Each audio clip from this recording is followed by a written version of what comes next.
Hi, I'm Steve Black. I'm an American. I've lived most of my life in Asia. I've lived in Tokyo, Hong Kong, Singapore, a little bit of time in Paris, a little bit of time in Manhattan. But for the past 3 years, I've been living in Bali. I've been involved with a lot of art projects, photography, video, conceptual art, installation art, and I started writing in about 2007. I think for influences, I am American. I think Americans have a tendency to be somewhat lighthearted. Mark Twain, even Hemingway and those people can describe a very serious situation, but with a little bit of a light heart. I'm certainly not comparing myself to Hemingway or anybody like that, but I think it's a characteristic of the American writers to be somewhat lighthearted. Kurt Vonnegut.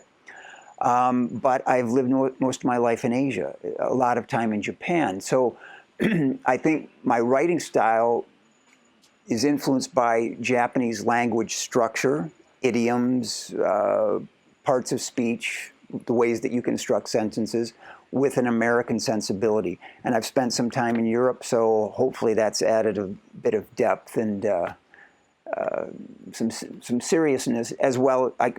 Simply to say, I think my stories are based on facts, dreams, and perhaps a bit of humor. I'm not just trying to write a novel, I'm trying to create a reading experience, meaning there has to be a good story, there has to be interesting characters, but I like to put in a little twist so that you think, hey, what am I reading? Not something avant-garde that you think, oh, I'm going to get a headache trying to finish this sentence, but just something to say, hey, I'm the writer, you're the reader, we're telling the story, we're experiencing this book together.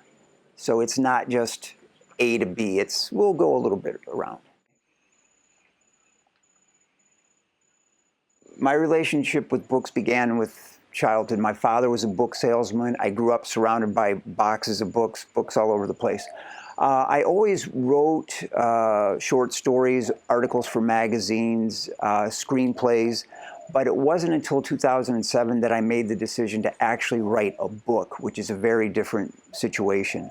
I was living in Singapore, and for various reasons, it seemed like a natural thing to write something about Obama's starting point. The starting point for that was his time in Jakarta. And then I went to Chicago, and eventually I have a collection of short stories, fact-based fiction about his life. So that was 2007. I then wrote a collection of short stories, not really a novel, about where I was living in Singapore, a place called Clementi, and my life there, the people there. Then I worked on a novel called Contact with Shadow, which was involving two characters, an American couple, but really the heart of the book is the Singapore printing industry. He's researching the Singapore printing history, so before the linotype, so printing before 1911. And of course they have a relationship, but I was really excited about writing about printing. Then I started Ate Tiong Bahru. Tiong Bahru is a place in Singapore. Tiong is a Chinese word meaning cemetery. Bahru is a word meaning new. It's also, the Malays use it, Indonesians use it. So Tiong Bahru is the new cemetery. Ate Tiong Bahru, I wanted an unusual title because it's an unusual book, not avant-garde. It's a collection of short stories about the community of Tiong Bahru. I say the community because Tiong Bahru it's a planned community started by the British in 1929, just before the war. And it's a collection of Art Deco buildings. So apartment buildings, offices, a large complex that's all one unique style. There's been talk of it becoming a World Heritage Site because in the world, there's only this example of a particular architectural style. So the British were there. Immediately, the Japanese came in. And of course, the book has a few stories about the Japanese in Tiong Bahru during World War II. The history of it parallels the history of Singapore. And actually, I hope that in reading Ate Tiong Bahru, we're getting a look at all of Southeast Asia, not just Tiong Bahru. Singapore's history from being a colony to becoming independent to becoming the modern city-state that it is now. And I live there, so it's personal, and yet it's hopefully factual. Bali Wave Ghost begins with a woman receiving a wedding present, a gag wedding present, and it's a t-shirt that says orgasm donor. She gets married, they have a wonderful ceremony, they come to Bali for their honeymoon. She's reluctant to wear the shirt because it says orgasm donor. She's shy and she thinks, no one knows me, no one recognizes me, I'll wear it. She has a surfing lesson, does okay. Her husband takes a photo of her. They go back to the hotel, they get something to eat, they end up at a bar, and the husband leaves the bar to get film. As he's in the hotel, that bar is involved in it's the center of the Bali bombing. She dies.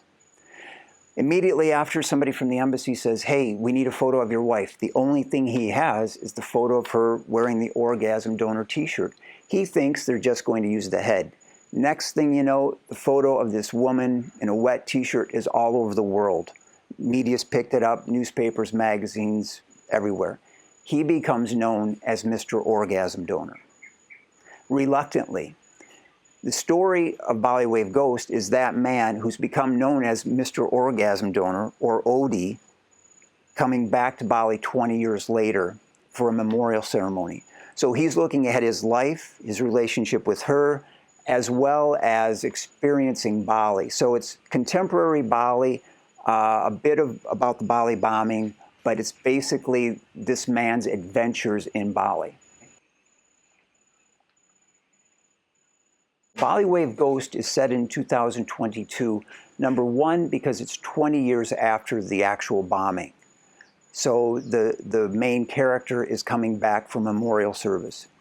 That's a story device, a literary device, but it also allows me to write about the events and not actually get in trouble about writing someone, because it's in the future, it's fiction. It's a very serious issue writing about the Bali bombing because it actually, it hurt a lot of people's lives. So I have to be very careful not to offend anyone or look insensitive. So setting it in the future somehow gives us a distance. Secondly, I'm interested in virtual reality, and I created this thing called the C thing, which is basically VR glasses, virtual reality glasses. And it's just a little bit of spice that I mentioned throughout the book, that people are using C things, S-E-E things, C things. And it's just another fun way of breaking up the story. And for C things to happen, it should be in the future. So those two reasons, the C things and the fact that I want to be respectful to people involved with the bombing. What's coming up for me? The first thing is an audiobook version of Ate Tiong Bahru. A woman named Mirai Booth Ong has done a great job of voicing it. It's ready to go online. So the audiobook for Ate Tiong Bahru is being finalized. We're also working on a sequel to that. I'm collecting stories in Tiong Bahru, a whole bunch of new stories about Tiong Bahru. The last thing is a book about virtual reality, augmented reality, and drones and how they're affecting cinematography. It's no longer just one lens and a piece of film, of course, and it's not just one lens and a sensor. Now the computer is part of the image-making process.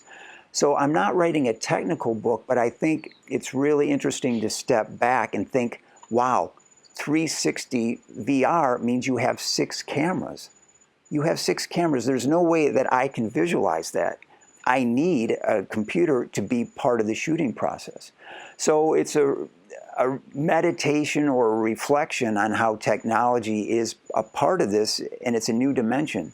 At one point I was calling it angelic visions because it's, especially with drones, where a camera can hover like an angel. Now that's a bit too artsy-fartsy, but it's meant to be a book that's not about nuts and bolts of technical stuff, but just how do we start to perceive reality in a new way.